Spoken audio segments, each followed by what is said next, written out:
Realm presents Bullet Catcher. Season 1, Episode 4.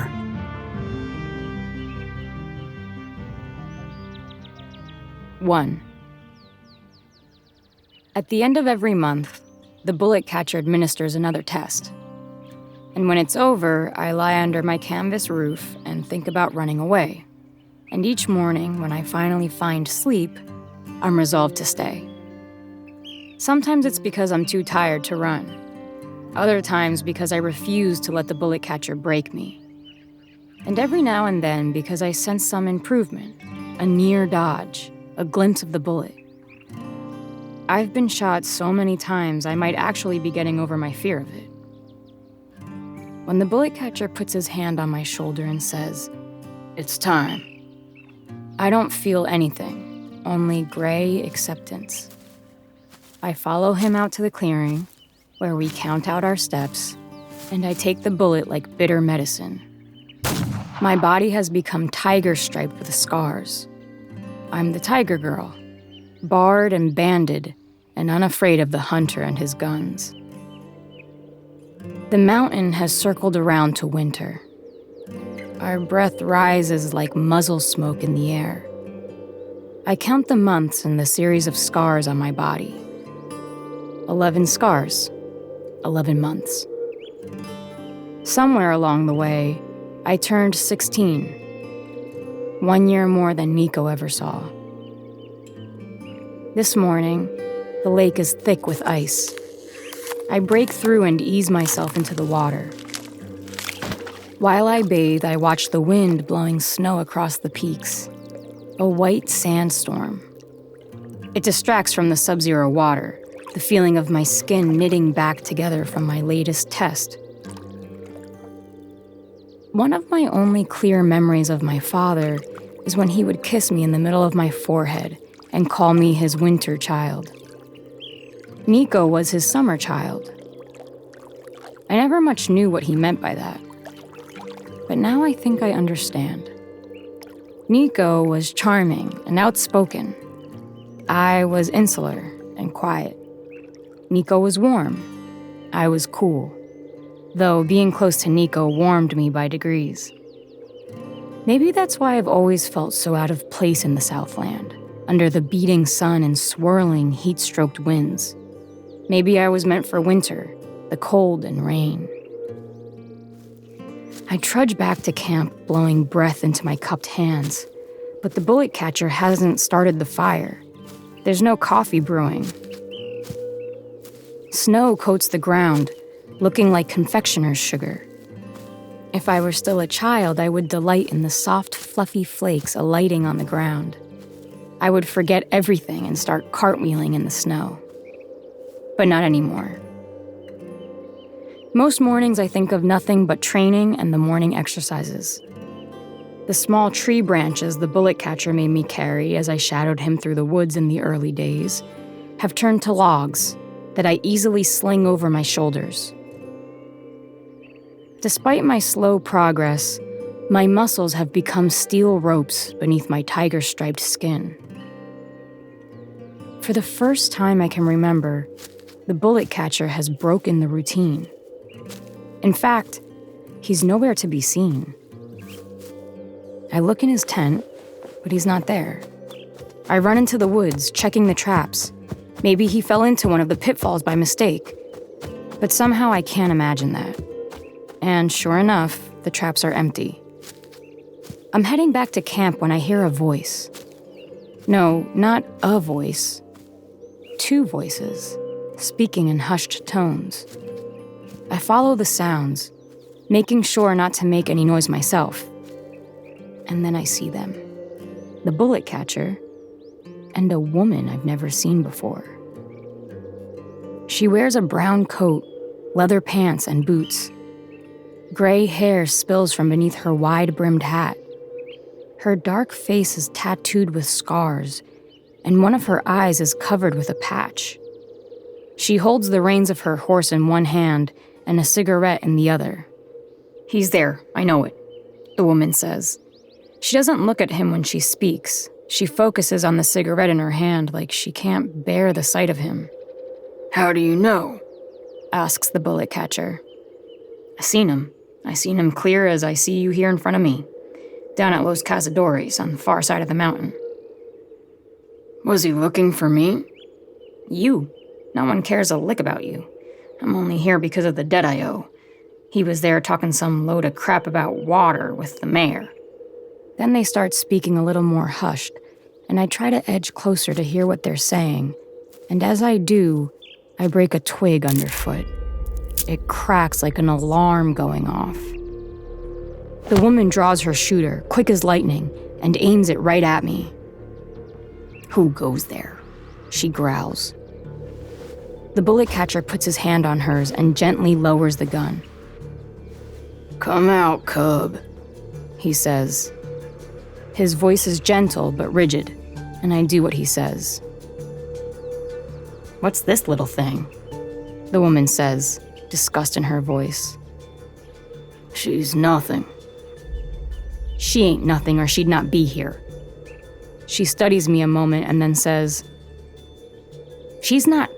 you're not training her.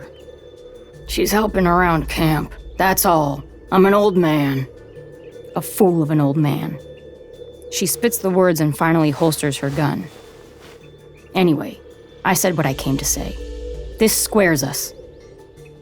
Then she fixes me with her good eye and says, "You know what's best for you. You'd get the hell out of here. Ride away and forget this old man. The rest of the world did ages ago." She drops her cigarette and smashes it out with her boot. She swings onto her horse, gives it a kick, and she's gone. We listen to the sound of hooves receding into the morning, and then I say, "Who was that?" "Name's Cass, an old friend." Didn't seem much like one. "Suppose not." He walks past me in the direction of camp. I grab him by the arm as he passes. When you said I was nothing— "A lie, cub. And next time some fool like me says you're nothing, you make sure you don't get away with it." Back in camp, the bullet catcher doesn't bother lighting the fire. He heads to his tent and I follow. He opens his pack on his bed and starts filling it with supplies. Where are we going? "We ain't going nowhere," he says. "I'm going to Los Cazadores. I'll be gone 2 weeks. If I'm not back by then, I want you to take the rest of the supplies and get yourself far away from here." Wait, why? Tell me what's going on. "If I'm not back by then, it means he killed me, and, most likely, he's coming for you next." Who? He takes a deep breath and fixes me with a stare. His eyes are shining. "Bullet," he says. "His name's Bullet. The man who killed your brother." Without thinking, I grab the front of his shirt. If that's so, then I'm coming with you. A calm comes over him. He takes my hands in his and gently pushes them away. "You're not ready, cub, and I won't be able to protect you." I don't care. It's worth dying to kill this man. He stares deep into my eyes, looking for something. And maybe he finds it. Because then he opens his trunk, pulls out the big silver gun that he uses to test me, loads a bullet, and points to the open tent flap in the clearing beyond. I stand slowly and make the long walk to the far end of the clearing. When I turn, he's standing on the far end, the gun in his hand. I don't bother with first position. Screw it. I refuse to be afraid. My hatred for the man who killed my brother makes me numb and relaxes my muscles. "Ready?" He calls across the clearing. "Do it!" I shout. He raises the gun and fires. For a split second, I think I see the bullet, but it's less than a blur. Without thinking, I swat at it, like trying to swat gnats out of the air. Then everything goes white, and all I feel is the air slamming from my lungs as I hit the ground. The world spins into focus. I'm on my back.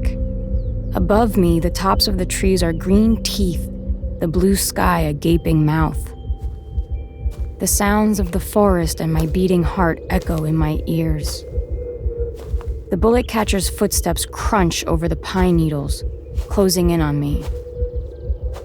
He kneels down beside me, blocking out the sun. His shadow is a cooling balm. I sit up, surprised to be breathing. He takes my hand in his and opens it. There, in a small pool of dark blood, is the bullet. I did it, I stammer. He's still holding my hand in his. He studies the wound, the blood, the bullet, like a fortune teller might the lines on a palm, reading the future. But what he sees, he doesn't say. We leave before sunrise. The mountain is nearly black.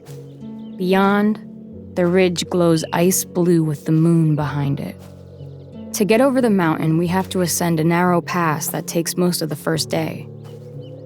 Upon summiting and looking down on the desert basin below, I realize that the mountain is only an interruption in the desert, a scar, not a border. The desert goes on forever. The bullet catcher gazes across the desert in the direction of Los Cazadores. At a point in the distance, not even a dot on the horizon, and takes a deep, quiet breath. I look down at my hand and trace the circle of the wound through the dressing. The bullet catcher tells me not to be prideful. He sees how I beam at the thought of what I did. He asks how I did it, as if he doesn't know. And then I think on it, and can't answer. And my pride drains, and my chest tightens like a knot. Now that I've done it, this magical act, how can I possibly do it again? If Nico couldn't, how can I?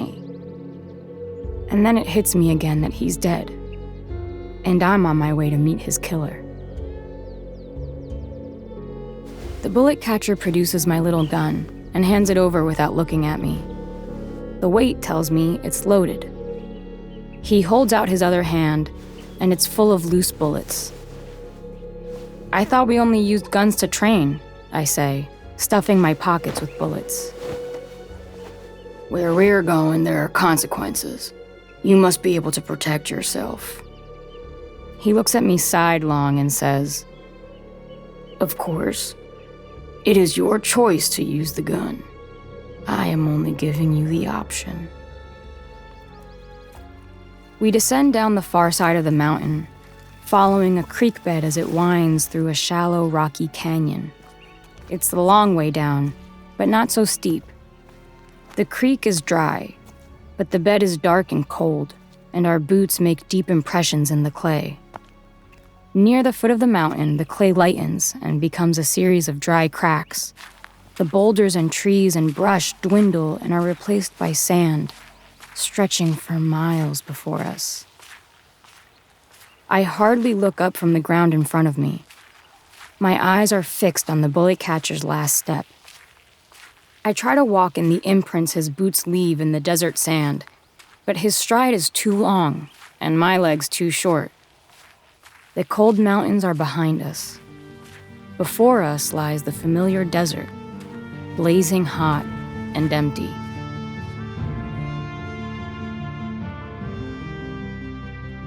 Two.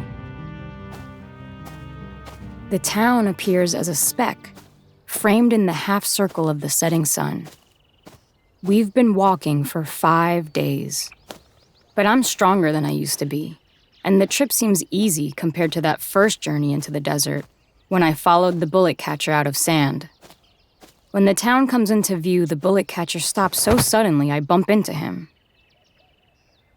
We bed down here for the night, he says. We'll head into town tomorrow. My stomach gnaws at itself. We finished our last coffee and salted meat that morning. There wasn't much, just enough. And now, with the promise of food just hours away, my mouth fills with saliva. Shaking away my hunger pangs, I let down my pack and start setting up my bedroll.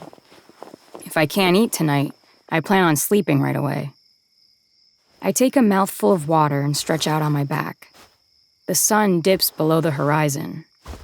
I count the stars as they poke holes in the dark sheet of the sky and think about those childhood nights on the homestead with Nico. My back aches from the long walk and the heavy pack strapped to my shoulders. My eyes don't want to stay open. I curl up, wrapping my arms around myself. So are you going to tell me who that woman was and how she knew how to find you? It's been nearly a week since she showed up in the bullet catcher's camp, and the question of who she is has been gnawing at me ever since. An old friend, he says, lighting a cigarette. She seemed to hate you. We used to be friendly, a long time ago. What happened? He's silent for a breath, and then he says, I told you, when the going got bad for the bullet catchers, I ran. And what did she do? He stubs out his cigarette in the dirt. She didn't.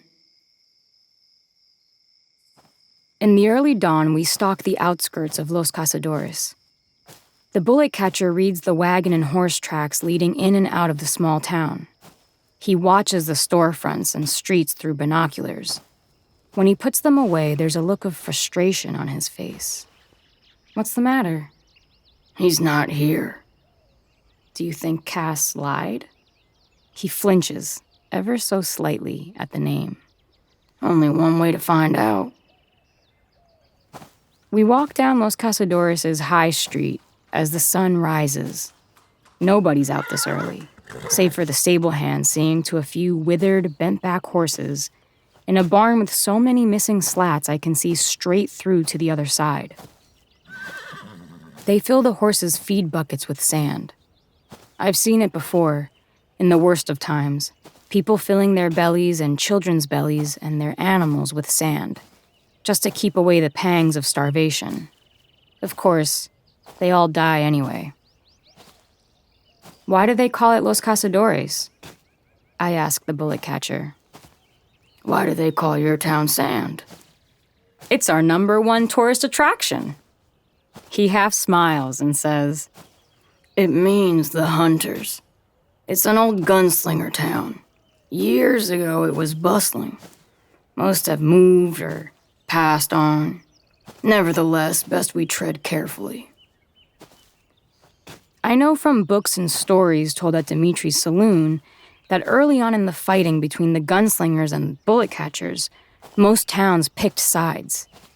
Everyone was swept up in the fighting, whether they had loyalties or not. I think Sand was an old gunslinger town, too. The walls at Dimitri's were lined with framed, yellowed photographs of gunslingers whose names no one remembers. Most of those allegiances are forgotten now. With the bullet catchers all but gone, it no longer matters. But my bullet catcher reads from an old map, and he hasn't forgotten. At the end of the high street stands a small law house, more of a shack, truth be told, connected to an equally small brick jailhouse that might be able to fit 2 outlaws if they weren't too particular about their personal space. Inside the law house, the sheriff dozes with his boots up on his desk. The room is cool and smells of bad tobacco. A half-empty bottle of snakebite lies on its side on the desk. The sheriff's snoring is loud, almost obscene, like animals rutting. The bullet catcher takes one look at the lawman and pushes his feet off the desk. The sheriff wakes with a start, and his hand moves automatically for his gun, but the bullet catcher pins the sheriff's arms at his sides like you'd hold the tail of a scorpion to stop it stinging. The sheriff shakes his head, chasing away drunken dreams. He takes in the bullet catcher, and his eyes go big. You know what I am, the bullet catcher says. The sheriff swallows. I do, yes. Then you know who I'm after. Where is he? I don't know what. The bullet catcher unholsters the man's gun and hits him in the jaw with the butt of it. Try again, he says. The sheriff's eyes water. He left here a few days back. Keep going. You're doing fine. Him and Mayor Roebuck, they were getting on real friendly. They made a deal. What kind of deal? Bullet said he'd bring water to the town. Roebuck, he'll know everything. Where is he? The saloon, having breakfast with that gunslinger what stayed behind. Obliged, the bullet catcher says. When we leave, the sheriff stays glued to his seat, too afraid to stand. We march down the dirt street toward the saloon. Do you think it's Bullet? I ask, sudden anger rising to my face. No, he's moved on. Even still, the bullet catcher seems on edge.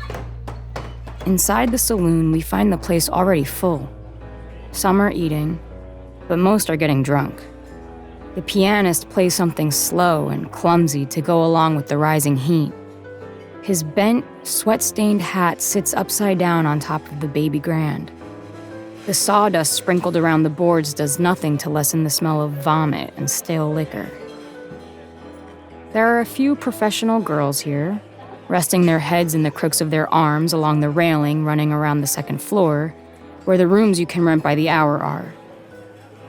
Smoke curls from the ends of their long cigarettes. I'd rather be down here, in the danger of all these outlaws and guns, than up there. The drunks whistle at me, but I flash them a look I've learned from the bullet catcher, and they stop whistling, turn back to their cards and drinks. I pick out the man who must be Roebuck. He's a round man, the shape of a jawbreaker. He sits, sweating in a three-piece suit with his jacket slung over the back of his chair. He eats hungrily from a plate of meat and potatoes, his knife screeching across the plate as he cuts into his food. He spits as he says something to the person sitting across from him. A tall, thin man, dressed in denim, with side whiskers and a curled, waxed mustache. The gunslinger. From where I'm standing, he doesn't seem so tough. I think the bullet catcher is going to go right up to the table and challenge him to a duel, but we just walk on past and take a couple of stools at the bar. Snake bite, the bullet catcher says, and puts a coin on the bar.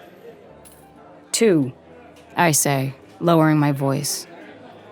Soda for the cub, he says, dropping a few more coins.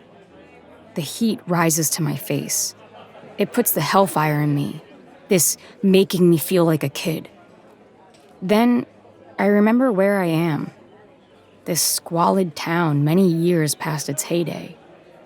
Living in the mountains all these months with abundant fresh water has spoiled me. Water is a luxury. Water with bubbles? Downright high class.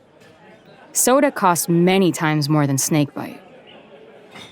I take small sips to draw out the drink and cherish the feeling of the bubbles going up my nose, making me feel, for a few moments, as young as the bullet catcher treats me.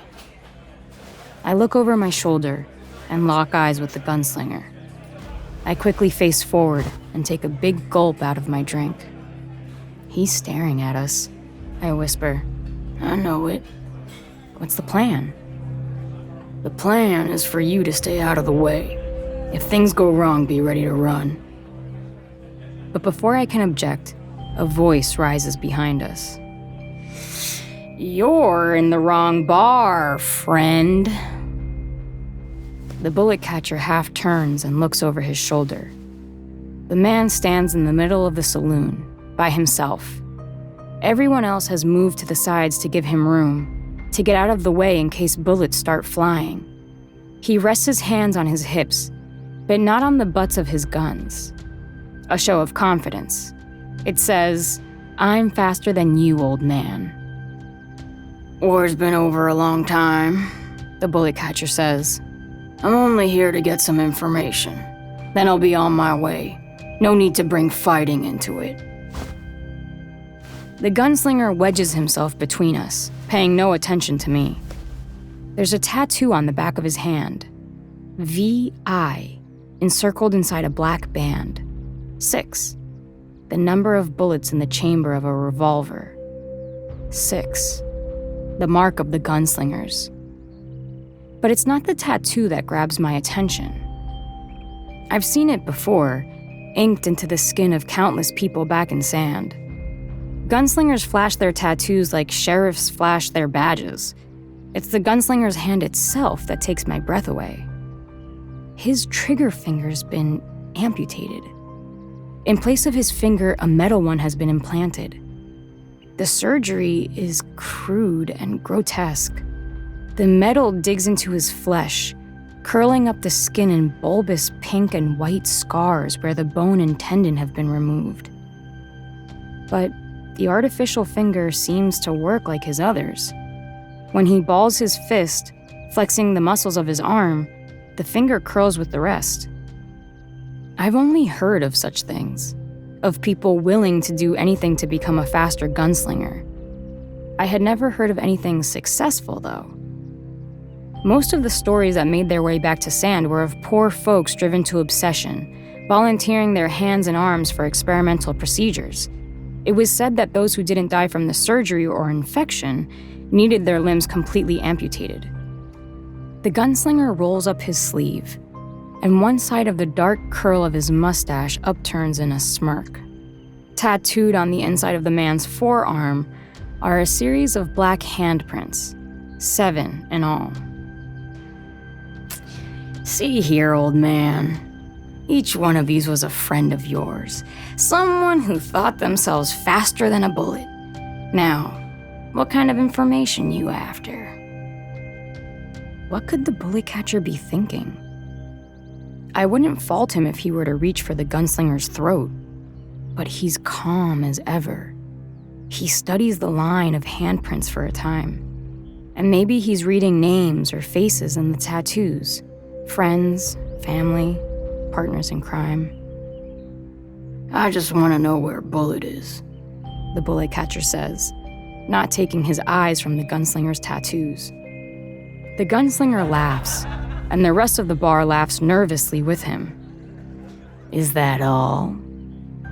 That's all. The gunslinger snickers. I reckon I could tell you, if you best me in a duel. The bullet catcher slugs his shot of snakebite, stands, and says, Then I'm your huckleberry. Everyone funnels out of the saloon, trailing the two duelists. I'm caught up in the throng of surging, bloodthirsty locals. I try to get to the bullet catcher, but there are too many people between us. I hear his voice in my head saying, Do what I told you. Stay out of this, cub. The crowd lines the street, like the spectators of a macabre parade, and the two duelists begin the long walk to 50 paces. I do what he says. I stay out of it. Anchor, the gunslinger calls to the anonymous faces lining the street. Ready your needle. I'm going to need another tattoo today. The bullet catcher says nothing. His body is relaxed, his left foot just ahead of his right, legs slightly parted, fingers spread, arms at his side. A stiff wind blows sand down the street in puffs, like machine exhaust. The gunslinger whips his revolver from its holster. I've only seen such quickness in one other person, my teacher. His hand is an arc of burnished gunmetal, a blur that releases 6 bullets as quickly as pumping machine pistons. He shoots and moves, flicks open the chamber, and loads 6 new bullets in a single move. He hits the dirt and rolls to his right, the force of his movements flicking closed the chamber, readying his gun for another round of fire. I'm transfixed by the gunslinger. By now, the moves of the bullet catcher feel common to me. I haven't mastered them by any stretch, but I've practiced them enough times for them to lose their mystery. By comparison, the gunslinger seems an awesome sight. He breathes fire. His volleys are relentless. Most everyone in the Southland, young and old, call themselves gunslingers simply for owning a gun. They get the tattoos and make up stories. This is a real gunslinger.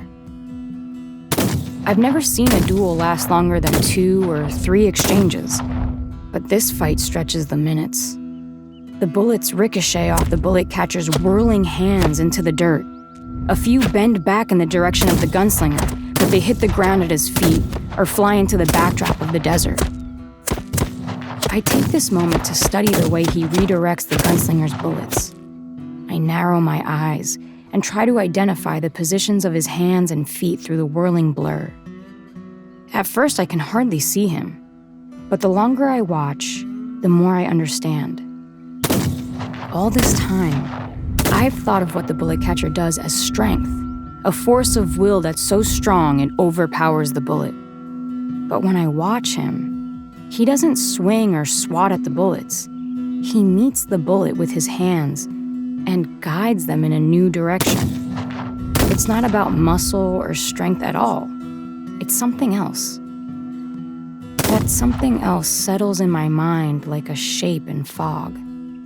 It darkens and coalesces, gains weight and substance, and just as quickly, before I can make out what it is, it's gone. I want to be patient, but the frustration of not knowing is a physical pain. A pain I've been nursing for nearly a year under the bullet catcher's tutelage. The gunslinger smiles, enjoying the duel. It could be that it's been years since he's had to work this hard, but in the light of the high sun, he doesn't sweat. The bullet catcher whirls and a bullet goes through the brim of his hat, flipping it off his head. His wispy hair is stuck with sweat to his forehead. The sweat beads down his face and off the triangle of his nose. The gunslinger laughs and fires round after round. The sound of the guns is constant, mesmerizing, interrupted now and again by a ricochet glancing off something metal, the dull sounds of wood splintering apart when hit by stray fire. An onlooker grabs his chest and slumps to the ground, struck by an errant bullet, and the crowd swallows him up. The bullet catcher pulls a bullet from the air, cups it in his hands, and turns it around. It tears through the gunslinger's leg. The sound of rending flesh sends electricity through the crowd. The gunslinger cries out and falls to the dirt. The bronze earth gulps at the blood pouring from the wound. Just like that, it's over. The bullet catcher, chest heaving but calm, approaches the gunslinger with his long, slow gait. The gunslinger fires the last 3 shots left in the chamber, but he does it just to finish the round. He's beaten, and he knows it. His smile is implacable. I run up to the bullet catcher's side and make the slow walk with him. In seeing the hideousness of the gunslinger's wound, I suddenly understand the care with which the bullet catcher has tested me. The slug has torn through the gunslinger's femur. The leg lies in the dirt at an unnatural angle. The white, living bone is cracked and exposed. His skin isn't punctured, it's torn. His body gives up his blood like it's happy to be rid of it. His chest rises in urgent breaths, but he just keeps on smiling. Well fought, bullet catcher, He says, and spits in the sand. The bullet catcher picks up the man's gun, plucks a bullet from the shooter's gun belt, and loads it into the chamber. There is a gleam in the bullet catcher's eye, not unlike that of his counterpart, something that says, "I've missed this." The blood spills from the wound, slower now. The gunslinger's eyes have turned glassy, animal-like. Now, The bullet catcher says, squatting by the fallen man. I'll be wanting to know where to find Bullet. Who even told you he was here? Was it that old bitch? The bullet catcher digs the muzzle of the gun into the man's wound. The gunslinger lets out a cry that slowly degenerates into morbid laughter. It was her then, He says, I should have killed the old crow. I thought she might be one of you. Couldn't be sure, though. Where is he? The gunslinger's face is pale, mask-like. His head falls back and the dirt sticks to his pomaded hair. Tiredly, he says, The Bruise. He's at the Bruise. He squints up at the bullet catcher and smiles. See? I'm a man of my word. Then he looks at me and seems to see me for the first time. Something like recognition flashes behind his eyes. He points a bloody finger at me.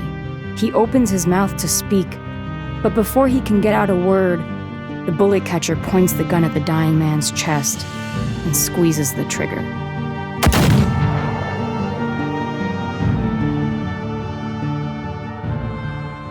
You're listening to Bullet Catcher by Joaquin Lowe, starring Inez del Castillo. Produced by Realm, your portal to another world. Realm. Listen away. Bullet Catcher is written by Joaquin Lowe. It is produced by Lydia Shama and executive produced by Julian Yap and Molly Barton. Voice direction, sound design, editing, and original musical theme by Amanda Rose Smith.